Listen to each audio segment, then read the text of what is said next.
The second characteristic of the bad spirit is you're a fault finder. You're a fault finder. You just tend to look for the negative no matter what's going on. And it's real easy to find if you're somebody that uses two words in your vocabulary an awful lot. Guess what they are?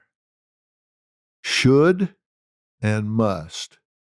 Well, you should do it this way. Well, you must come over here and do this. Well, you should have told her, well, you should come here and do this. Well, you should do it that way. Well, you just must do this. You must do that. You know, there really aren't very many shoulds and musts in this life. You should breathe every so often. You must have food and water to exist.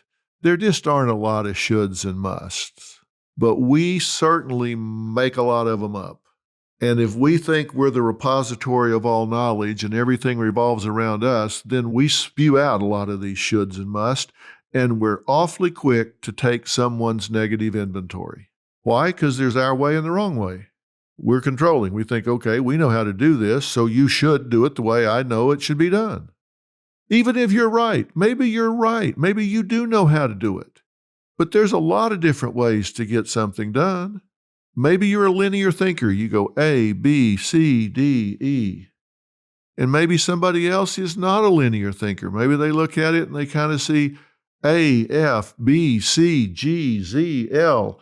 They see everything all at one time, and it all comes together at the end. It doesn't make sense to you, but it does to them. I've said before, Robin and I can walk into the same building and come out and describe it to the same person, and you would have no idea that we walked into the same building. I would come out and say, yeah, it's a really good building. Got a good solid foundation. It's built on 12-inch centers. Got good solid beams. I think the roof is solid. Got good bones. I think it's a good building. And she would come out and say, I love the light in this building. It's got really high ceilings. It's got wide open spaces. I can see how we could do a lot of things with this. I love the outside elevation. It's got great curb appeal.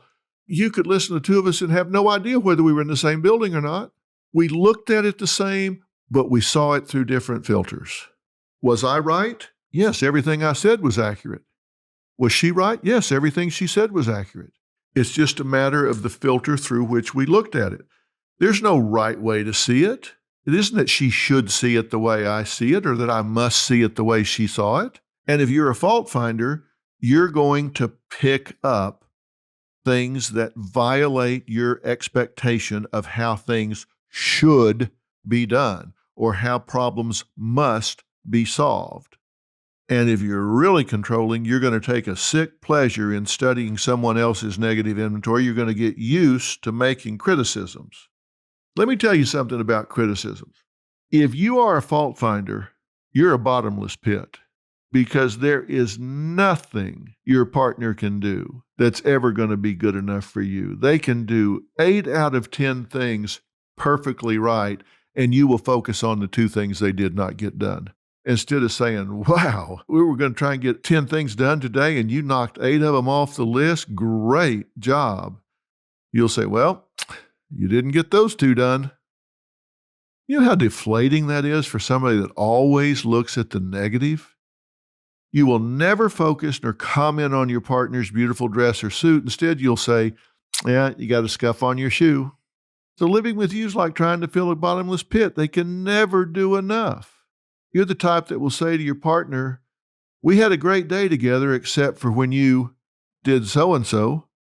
You have no idea how sick to death your partner can get of your constant criticism. Even if you think I'm not describing you, you need to take a brutally honest look at yourself here. Because this is an attitude that can quickly overtake you.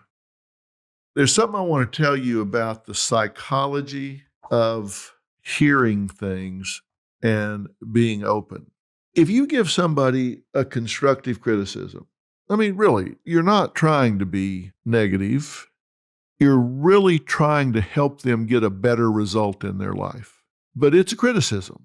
You see how they truly could sail through life easier. They truly could get their work done more efficiently they truly could get less resistance from the kids or their teenagers if they would get out of their own way a little bit. And so you genuinely are coming from a good place. You're genuinely coming from love, and you genuinely want to help.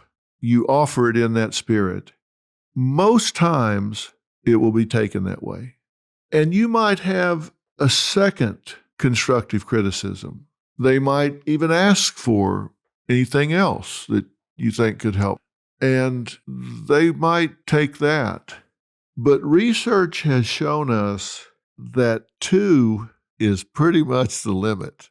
Because if you put defensiveness on the y-axis and number of criticisms on the x-axis, so along the x-axis that goes horizontally, you go out to 1. Defensiveness doesn't go up very much. You go to 2, it doesn't go up very much. But you get the 3, 4, 5, and 6, your graph now looks like a hockey stick because it goes right through the roof. You pass 2 and they're like, all right, that's enough. I've heard all I want to hear. Their ears slam shut and it's like, okay, now we're just kicking my ass. Now we're just taking my inventory, and who are you to be telling me all of this stuff? And look, I'm not trying to be Mr. Rah-Rah here, where I'm telling you that the answer to life is that you think positively all the time, because that's just not true. But far too many of us can fall into criticizing, blaming, and disparaging others. And it does not help the situation because they either get discouraged or defensive. You want people to be inspired.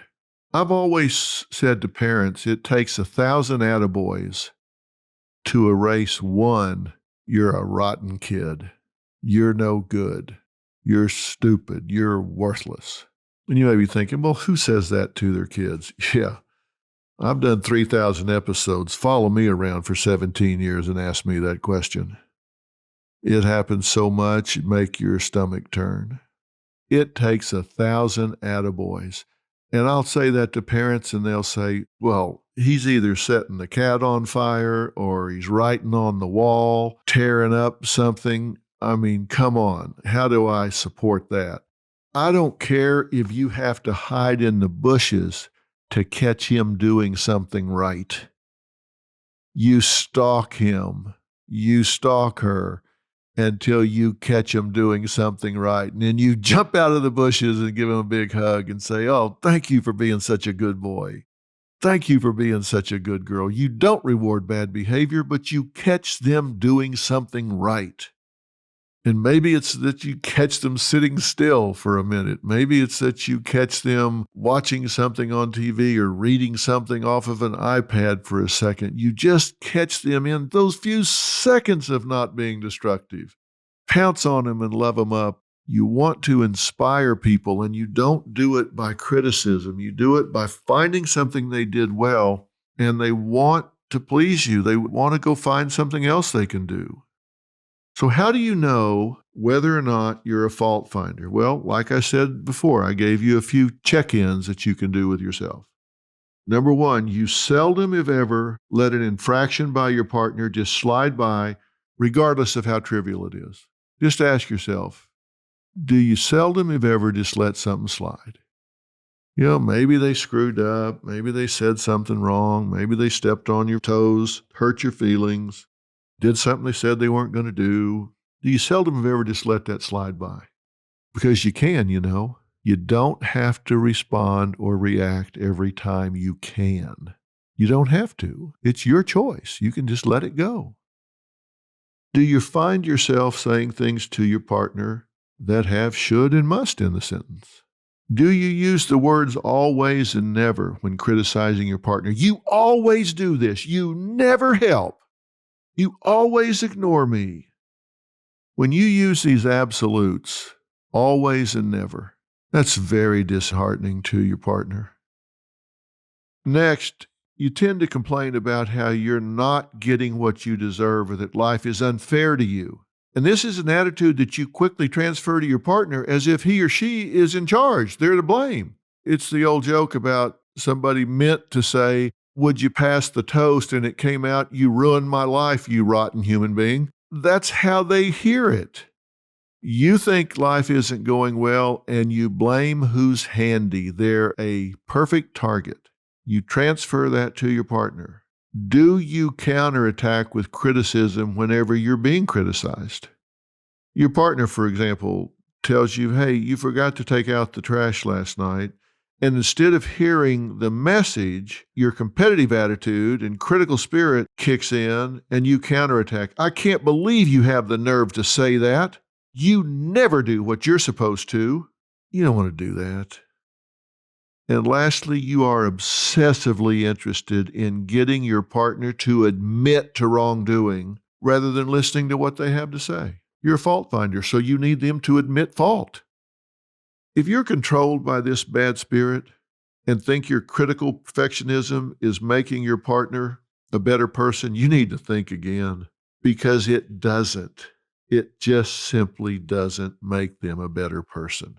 It deflates them. I grew up in sports.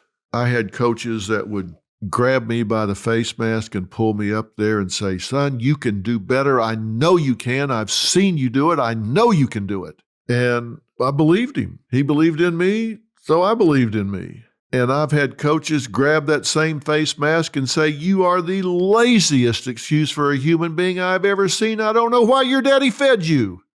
Well, that doesn't exactly inspire me to want to go out and do better. And you would ask that second coach why you would say that. So I'm just trying to motivate him, trying to make him want to do better. Well, you got a funny way of doing it, because that does not enhance your self-esteem. It does not make you feel better about yourself. You do not believe the people that are coaching you believe in you, and it sticks in your internal dialogue. You are not going to criticize and put somebody down, and they're going to feel challenged and all of a sudden just become a better person.